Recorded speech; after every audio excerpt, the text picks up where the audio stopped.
À quoi songes-tu? Pense aux choses que tu observes au quotidien que tu n'arrives pas à expliquer. Lorsque nous songeons à quelque chose, nous posons souvent des questions. Les scientifiques posent, eux, aussi des questions, mais d'une façon particulière. Le but d'une question scientifique est d'apprendre à propos de la relation entre au moins deux facteurs. Par exemple, quel est le lien entre s'étirer avant de l'exercice physique et ta performance athlétique? Cette question porte sur la relation entre l'étirement et la performance athlétique. Il importe de savoir qu'une question scientifique doit centrer autour d'une relation qui soit vérifiable. Nous savons quelque chose est vérifiable lorsque nous pouvons l'observer directement ou mesurer les facteurs pertinents.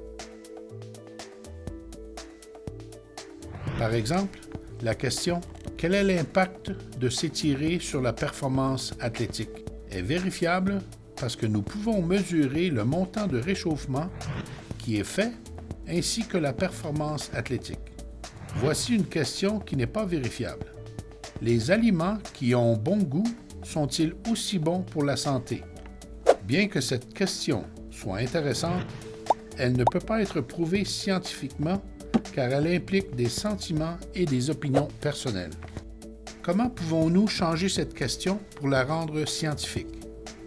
Cette question porte sur la relation entre le bon goût d'un aliment et son impact sur la santé. Le goût d'un aliment est subjectif, c'est-à-dire que c'est une question d'opinion. Par exemple, tout le monde ne serait pas d'accord pour dire que l'ananas sur une pizza est délicieux. De plus, comment pourrions-nous mesurer à quel point quelque chose est bon pour ta santé?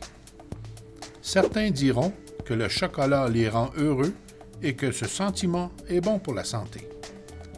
D'autres diront que manger trop de chocolat les rend malades, ce qui n'est pas bon pour la santé. Vois-tu comment cela est subjectif? Cela dépend de l'opinion de quelqu'un.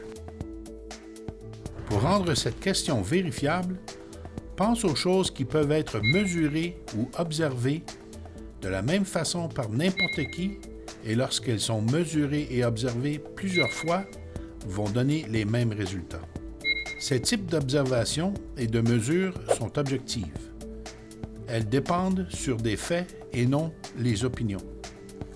Par exemple, nous pouvons changer la question « Comment le montant de sucre consommé affecte-t-il le rythme cardiaque au repos? » Cette question repose sur la relation entre le montant de sucre mangé et le rythme cardiaque au repos. Lorsque mesuré ou observé à plusieurs reprises par différents individus, le résultat doit être le même. Pour réviser, une question scientifique porte sur la relation entre deux choses qui peuvent être directement observées ou mesurées. Lorsqu'un test basé sur une question scientifique est répété, les résultats devraient être les mêmes chaque fois. Regarde encore cette vidéo ou d'autres vidéos de cette série si c'est nécessaire. Si tu as des questions, parle-en à ton professeur.